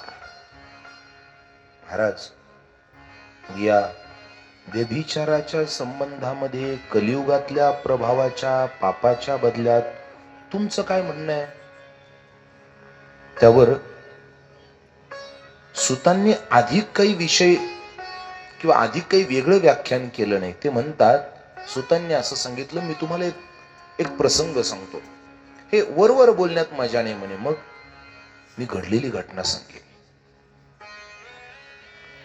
नामृतं पिबता लोके मुक्तिं क्वापि सभाजते.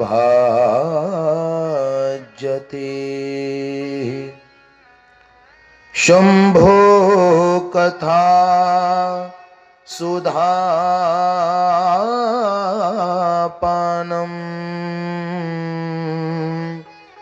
प्रत्यक्षं मुक्तिदायकम्.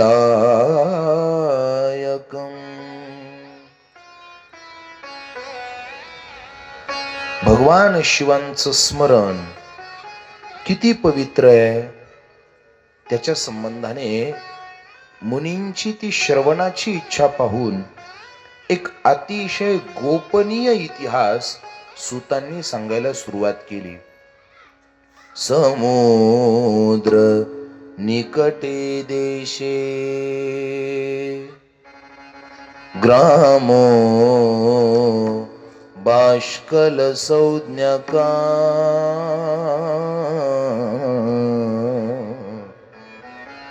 वसन्ति यत्र पापिष्ठा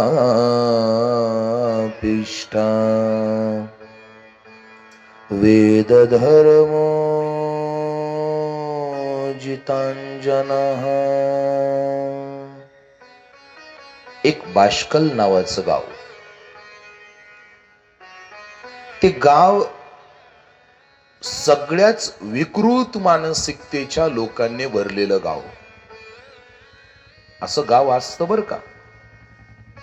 कधी कधी काही गावं सगळी सज्जनांनी भरलेली असतात, तशी काही गावं अशी असतात की जी सगळी दुर्जनानं भरलेली असतात.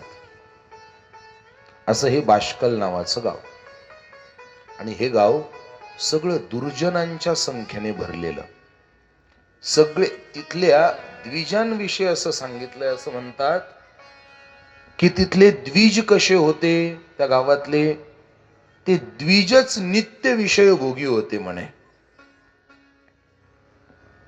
मग विचार करा, ज्या ठिकाणचे द्विजच नित्य विषय भोगी, देवता भाग्य याच्यावर कोणताही विश्वास न ठेवणारे, अविश्वासी, कुटील वृत्तीचे, घातक अस्त्र शस्त्र बरोबर बाळगणारे, परस्त्री बरोबर गमन करणारे, पशुवत आचरण करणारे, पशुबुद्धीचे. मग विचार करा, जिथली द्विज मंडळीच अशी म्हणतात, तिथलं बाकीच्या वर्णाचं काय? यंस्त्वाम स्त्रियाः समागतानाम, तिथली पुरुष अशा वृत्तीची, तिथल्या स्त्रिया सुद्धा तशाच वृत्तीच्या होत्या म्हणे.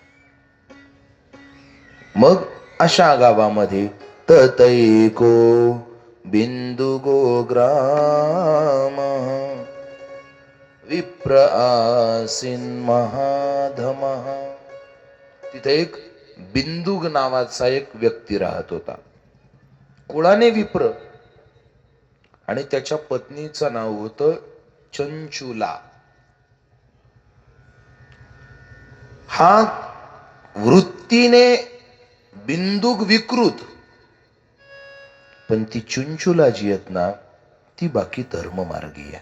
असं कधी कधी होतं, आणि देवा अशाचीच गाठभेट घालून देतो. नवरा शांत असेल तर बायको आपट धोपट करणारी मिळते, आणि बायको चांगली असेल तर नवरा संध्याकाळी रस्त्याची लांबी रुंदी मोजणारा मिळतो.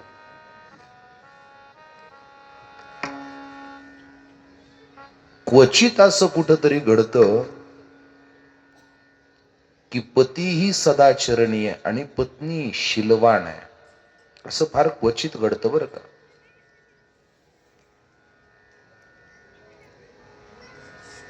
इथे पती थोडा विकृत, पण पत्नी चुंचुला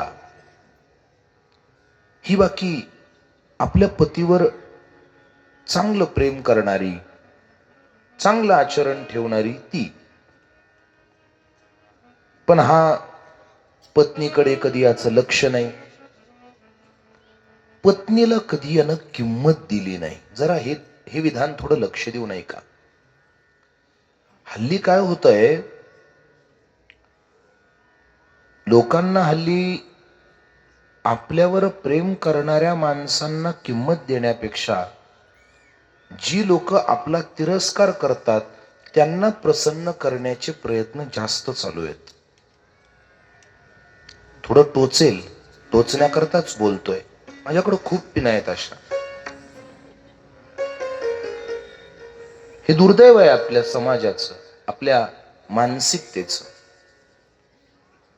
जी लोक मुळातच आपल्यावर अप्रसन्न आहेत त्यांना तुम्ही कितीही प्रयत्न करा, एक वाक्य बोलू, जी मुळातच तुमची नाहीये ती तुमचा जीव गेला तरी तुमची नाहीये, हे लक्षात ठेवा. पण जी मुळात तुमची आहेत ना, ती जीव जातील पण तुमचीच राहतील, हे लक्षात ठेवा. ती जीव गेला तरी तुमचीच आहे. पण आपलं काय होतंय, एखादा माणूस आपल्यावर प्रेम करतो ना, आपल्याला त्याची किंमत नाही. आपल्याला असं वाटतं हा आपलाच आहे, काही झालं तरी मग माणूस त्याला हलक्यात घेतो, त्याला सहज इग्नोर करून मोकळा होतो, आणि त्याला प्रसन्न करण्याचे प्रयत्न करतो जो कधी तुमचा नव्हता, तुमचा नाही आणि तुमचा होणारही नाही. या बिंदुकाच्या बाबतीत हे झालं.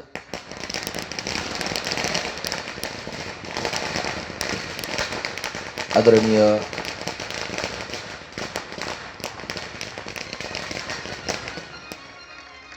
आपल्या आजच्या कथेचे आवाज,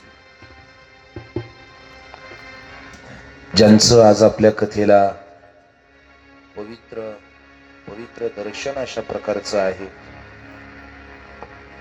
पवित्र आणि पावन दर्शन ज्यांचं आपल्या कथेला आहे, असे आदरणीय परमपूजनीय वारकरी संप्रदायातील एक मान्यवर व्यक्तिमत्व हरिभक्तीपरायण महंत सुनील गिरीजी महाराज यांचं या ठिकाणी आगमन होत आहे.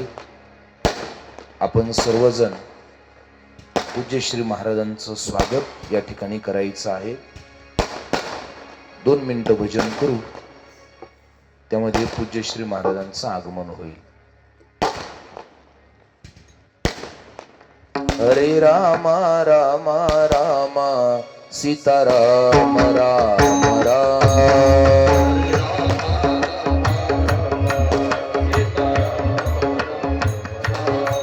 हरे रामा रामा रामा सीताराम राम राम.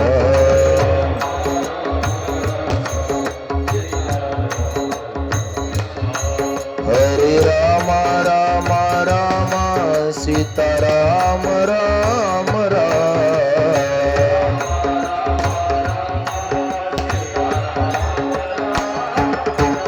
हरे रामा रामा राम सीता राम राम राम.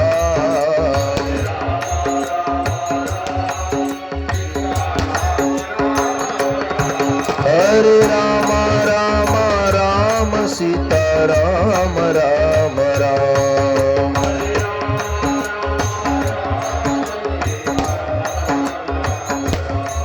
हरे रामा रामा राम सीता राम राम राम.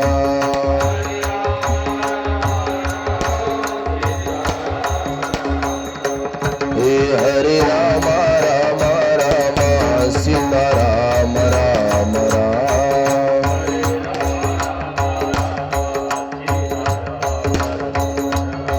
हरे रामा रामा रामा सीता राम राम राम.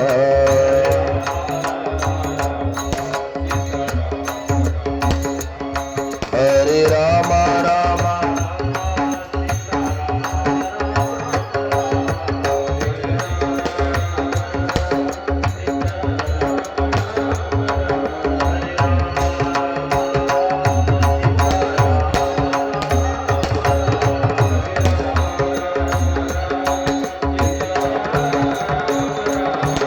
सर्वांनी टाळ्या वाजवून पूज्य श्री महाराजांचं स्वागत सन्मान या ठिकाणी करायचं आहे.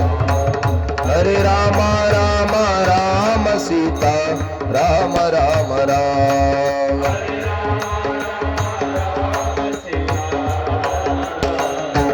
हे हरे रामा रामा रामा सीता राम राम राम.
चंद्र भगवान की नमः पार्वती पतये हर हर महादेव.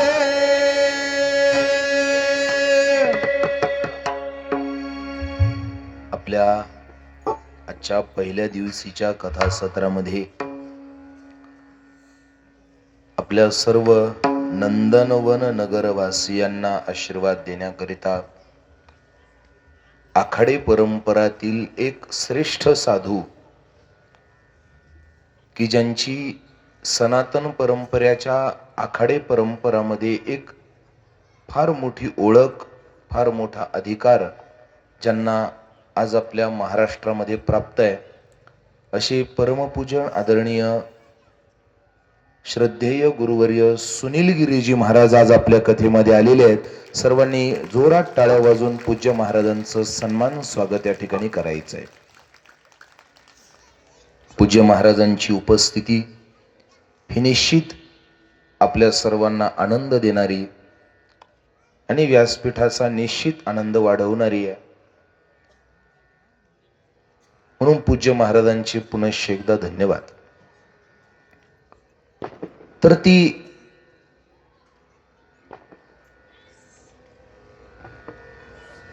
पतीच्या सेवेमध्ये नित्यपरायण आणि नित्य रममान असलेली ती चुंचुला, पण किंमत पतीने दिली नाही. म्हणून तिने असा विचार केला की आपण ज्याच्याकरता एवढे प्रयत्न करतोय तोच जर आपल्याला किंमत देत नाहीये तर मग त्याच्याशी इमानदार राहून फायदा काय.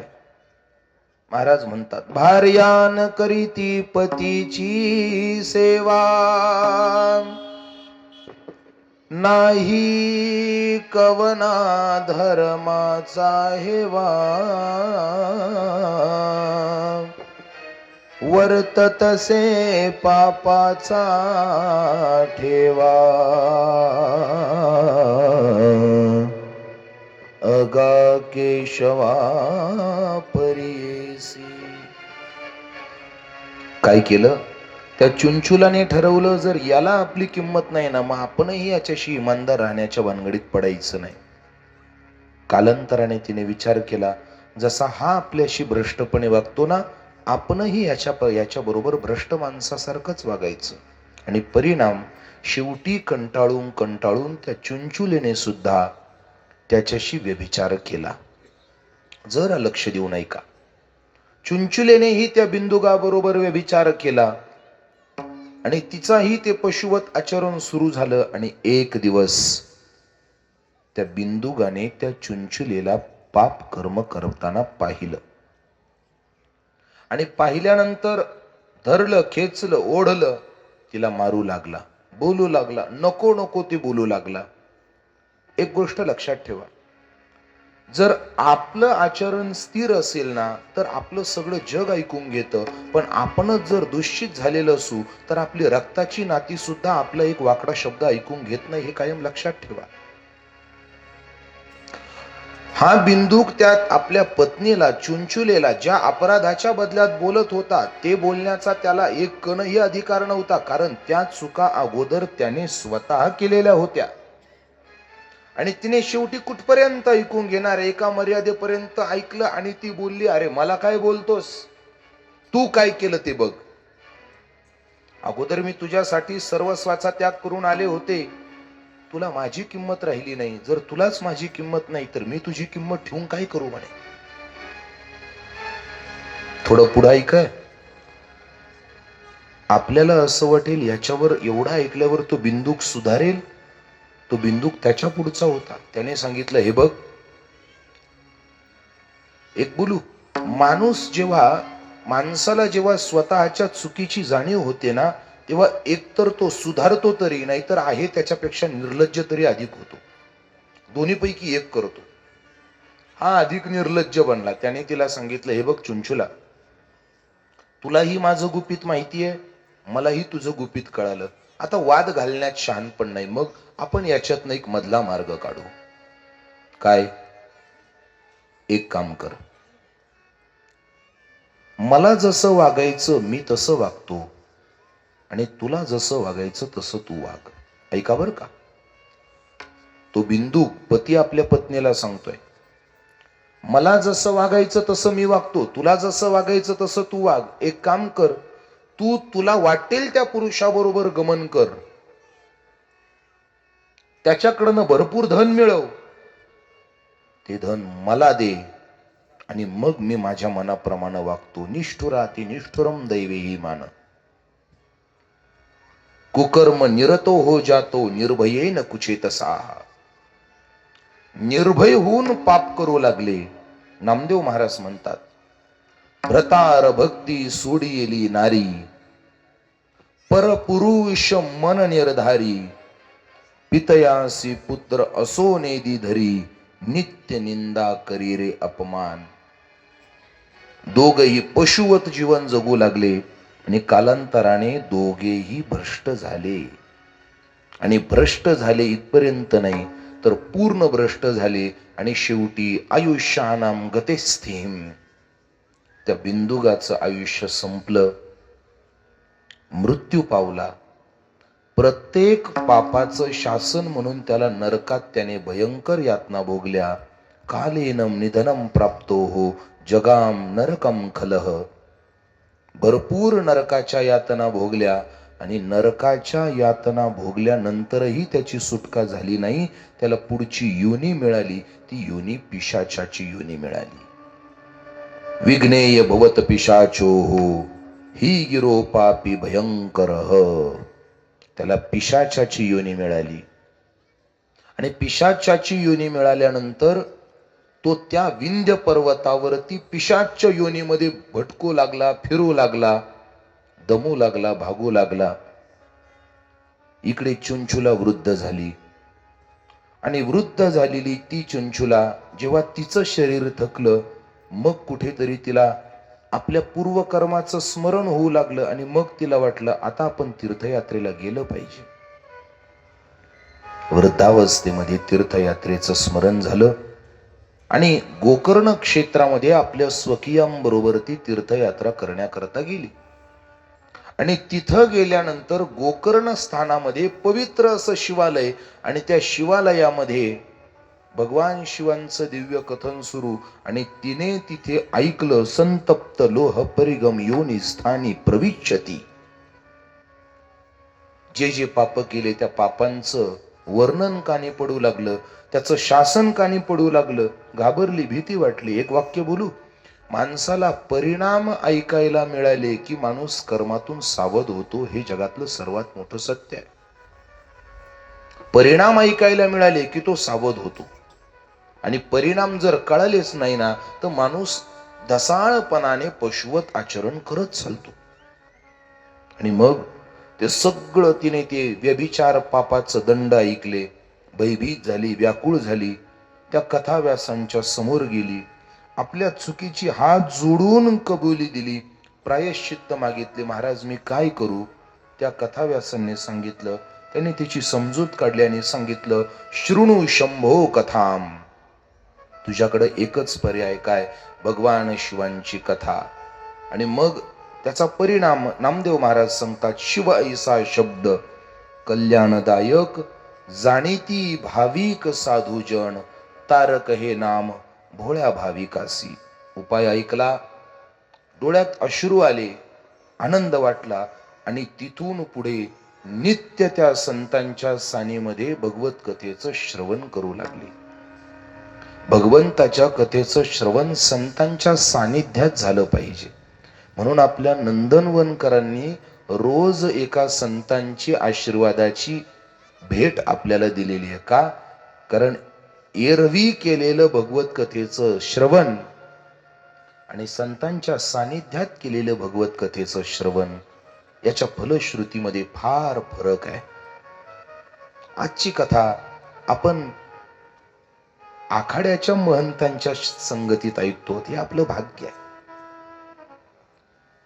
की ज्यांच्यामुळे आपल्या या हिंदू सनातन परंपरेला एक आकार आहे, ज्यांच्यामुळे आपल्या या सनातन परंपरेला एक ठेवा आहे, ज्यांच्यामुळे आपल्या या सनातन परंपरेला एक फार मोठा आधार आहे, अशा आत्मा असलेल्या आखाड्याच्या परंपरा आहेत. आपण प्रयागला आता कुंभस्थानावरती पाहिलंय आणि तेव्हा ज्यांना पाहायला मिळालं नसेल त्यांनी आता नाशिकच्या तयारीमध्ये राहावं.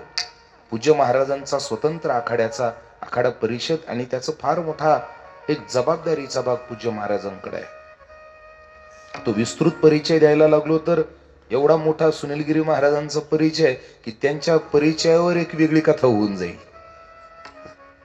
पण आता महात्म्याचं जीवन हे चातुर्य लपवणारं असतं.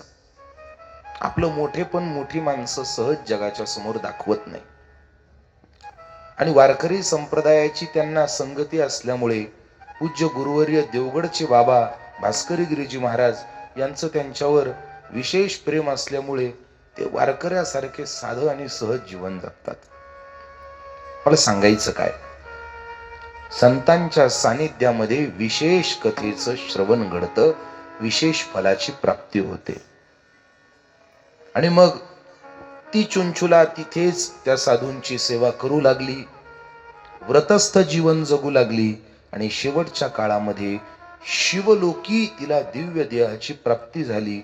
शिवदर्शन तर झालंच, पण विशेष अत्यानंदाने पार्वतीने त्या चुंचुलेला आपल्या प्रिय सखींमध्ये जागा दिली आणि पार्वतीच्या जवळ ती चुंचुला शिवलोकात राहू लागली. पण कधी कधी काय व्हायचं, त्या चुंचुलेचं मन जरा कधीतरी तिचं जुनं जीवन आठवलं की नाराज व्हायचं. आणि असं नाराजीचं जीवन आठवलं की मग एकदा पार्वतीने तिला सहज विचारलं, का ग चुंचुले, अशी चेहरा पडून का राहते? त्यावेळी त्या चुंचुलेने सगळं सांगितलं. आई, माझा पती कसा होता, माझ्या पतीच्या अशा विकृत वागण्याने मी विकृत कशी झाले, आता मी काय करू, माझा पती कुठे मला माहिती नाही. पार्वती असली आणि पार्वतीने सांगितलं, तुझ्या आधी गेला ना तो? ते म्हणे हो. त्याच्या कर्माचं फळ त्याने नरकात भोगलं आणि आता विंध्याचल पर्वतावर तो पिशाच्य योनीत पडलाय. त्या चुंचुलेला तिथं वाईट वाटलं. तिने विनंती केली, आई काही करा, काही करा, माझ्या पतीला मुक्त करा, माझ्या पतीला मोकळं करा. जरी कितीही कसे जरी वागलेले असले तरी शेवटी ते माझे पती आहेत. मग काहीतरी उपाय करा, माझ्या पतीची त्या योनीतनं, पिशाच्य योनीतून मुक्तता झाली पाहिजे, असं काहीतरी करा. पार्वती दयाळू होती, मातृहृदयी होती आणि त्या मातृहृदयी असलेल्या पार्वतीने त्या चुंचुलेचं ते म्हणणं ऐकलं आणि चुंचुलेचं ते म्हणणं ऐकून तिच्यावरती कृपा केली आणि कृपा करून तिने भगवंताचे प्रिय कथावाचक, भगवंताचे प्रिय कथा गायक श्री नारदजी आणि श्री तुंबरजी, नारद आणि तुंबर या दोघांना पाचारण केलं आणि या दोघांनाही आदेश दिला की तुम्ही जा आणि विंध्याचल पर्वतावर असणाऱ्या या चुंचुलेचा पती बिंदुग, या बिंदुगाचं भगवान शिवांच्या कथेच्या श्रवणाने, कथनाने त्याचं कल्याण करा, हा निरोप दिला. आणि तो पार्वती मातेचा निरोप घेऊन नारदजी आणि तुंबरजी हे विंध्याचल पर्वताकडे निघाले. विंध्याचल पर्वताकडे नारदजी आणि तुंबरजींचं आगमन विंध्याचल पर्वताकडे होतंय. सर्वांनी जोरात टाळ्या वाजवून यांचं स्वागत करायचंय. नारदजी आणि तुंबरजी विंध्याचल पर्वताकडे येत आहेत आणि विंध्याचल पर्वताजवळ येऊन नारद आणि तुंबर न्याहाळणी करतायत, पाहतायत की आता त्यांना भगवान शिवांची दिव्य कथा सांगायची आहे. ती शिवकथा सांगायची, पण सांगायची कुणाला? कारण ज्यांना सांगायची तो तर इथे काही दिसेना, पण त्या न दिसणाऱ्या त्या पिशाच्याला यांनी सुरुवात केली कथा श्रवणाची. आणि कथा श्रवणाची सुरुवात नारद तुंबरांना केली आणि त्याचा परिणाम त्यांनी भगवान शिवाच्या स्मरणाला सुरुवात केली. शिव शिव शिव शिव शिव शिव शिव शिव शिव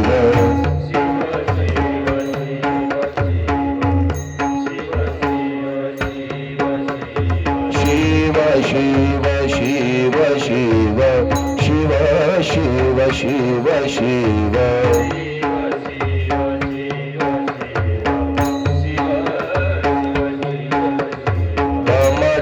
डम डमरू बाजा, डम डम डमरू बाजा, धन धन धन गगन गाजा,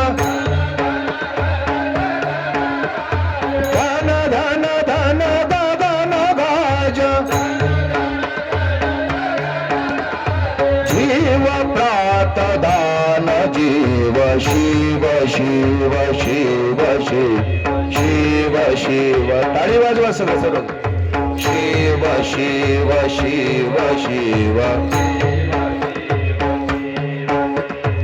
भगवान शिवांचं हे भजन सुरू झालं. टाळी सगळे टाळी श्वास सुधाकर. भगवान शिवांचं भजन सुरू झालं. पापी व्यक्तीला भगवंताच्या नामस्मरणाचा संग जास्त वेळ सहन होत नाही आणि पिशाच योनीमध्ये असलेला तो दानव त्या भूमिकेमध्ये कानावर पडणाऱ्या त्या भगवान शिवांचं ते स्तवन ऐकून भांबावून उठला, पेटून उठला आणि त्याला भगवान शिवांची ती स्तुती सहन झाली नाही आणि असह्य झालेल्या त्या बिंदुकाने पिशाच योनीतल्या बिंदुकाने अवमान मांडायला सुरुवात केली.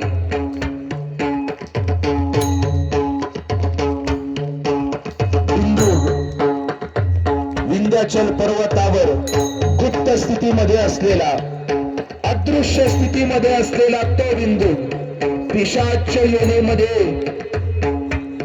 अतृप्त भूमिकेमध्ये असलेला तो बिंदू भगवान शिवांच्या त्या स्मरणाने, त्या नामस्मरणाने असह्य होणारं, कानाला न प्रिय वाटणार ते भगवान शिवांचं ते स्तवन, त्याच्या कानाला न प्रिय वाटणार, त्याच्या पापाला कायम जागे करणार आणि त्याच्या दुराचारी वृत्तीला कायम पेट देणार ते भगवान शिवांचं स्तवन आता त्याला असह्य होतंय.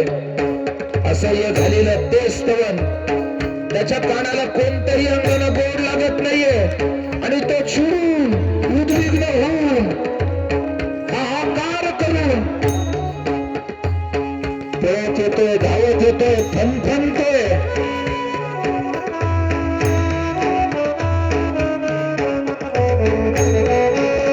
असह्य झालेला तो बिंदू आता कोण हे शिवांचं तत्व गातंय, कोण भगवान शिवांचं जय जयकार करतोय, कोण भगवान शिवांविषयी हा जप करतोय. माझ्या कानाला न सहन होणार, मला कर्कश वाटणार, मला त्रास देणार हे भगवान शिवांचं नाव कोण घेतोय? अशोक.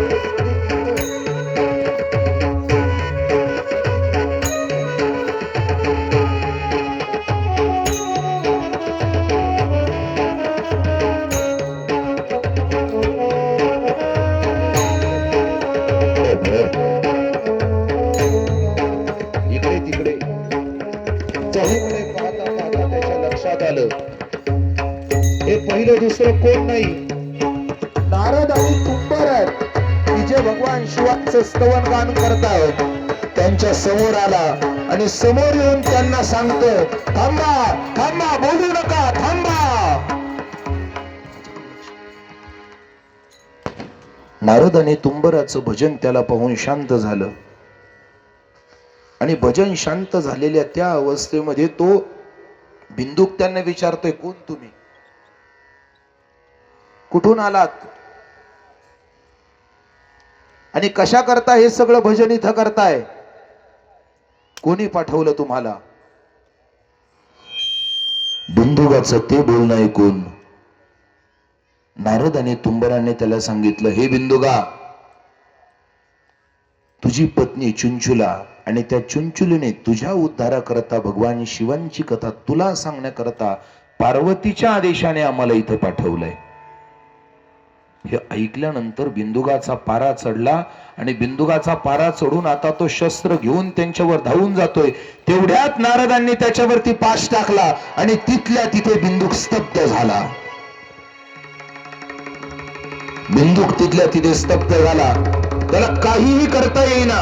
शक्ती क्षीण होऊ लागली आणि शक्ती क्षीण झालेल्या, स्तंभित झालेल्या त्या बिंदुकावर नारदांनी आपल्या भगवंताच्या शिवाच्या नावाचं आरोपण सुरू केलं. शिव शिव शिव शिव शिव शिव शिव शिव शिव शिव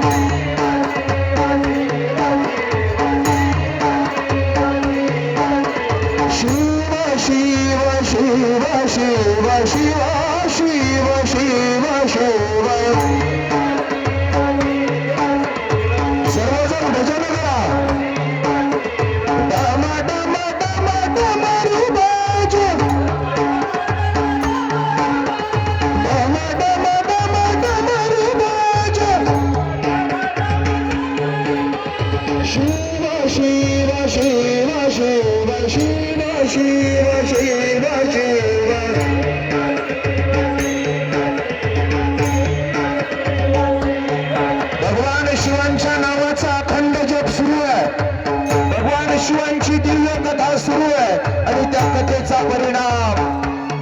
बिंदुगाच्या आतलं पाप हळूहळू बाहेर पडू लागलं.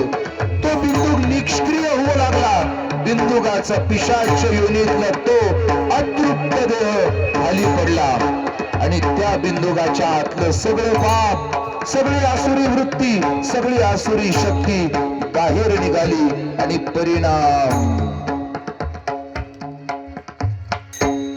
त्या बिंदुगाच्या आतलं सगळं पाप बाहेर पडलं.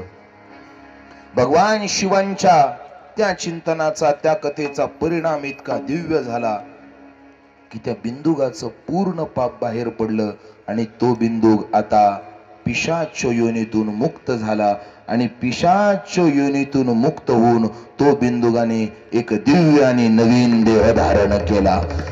नमः पार्वती पतये हर हर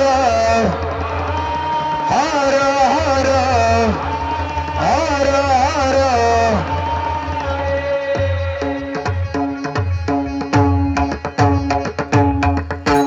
नारदाने तुंबरांना बिंदुगाने नमस्कार केला आणि भगवान शिवांच्या पवित्र कथेने पिशाच योनीतला तो बिंदुग दिव्य दशेला प्राप्त झाला, दिव्य जीवाला प्राप्त झाला आणि त्या बिंदुगाला घेऊन नारदजी आणि तुंबरजी दिव्य योनीत, दिव्य कुलात आणि दिव्य स्थानात अशा शिवलोकाकडे नारदांनी आणि तुंबरांनी त्या बिंदुगाला घेऊन शिवलोकाकडे निघून गेले. पुंडलिक वरदा श्री ज्ञानदेव नमः पार्वती पतये हर हर महादेव.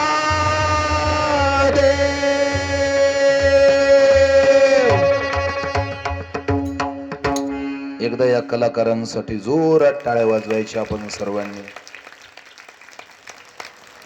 आणि मग अशी पवित्र पावन ही भगवान शिवांची कथा की जी जीविताचंही कल्याण करते आणि जो जीवित सोडून पिशाच योनीमध्ये गेलाय त्याचंही कल्याण करते. अशी भगवान शिवांची ही कथा नेमकी काय आहे, भगवान शिवांचं हे पवित्र तत्व नेमकं काय आहे, ते पवित्र तत्व आपल्याला श्रवण करायचंय उद्या संध्याकाळी ठीक 6 वाजता. आजच्या कथा सत्राला याच ठिकाणी विराम देऊ. आजची कथेची आपली वेळ संपली आहे.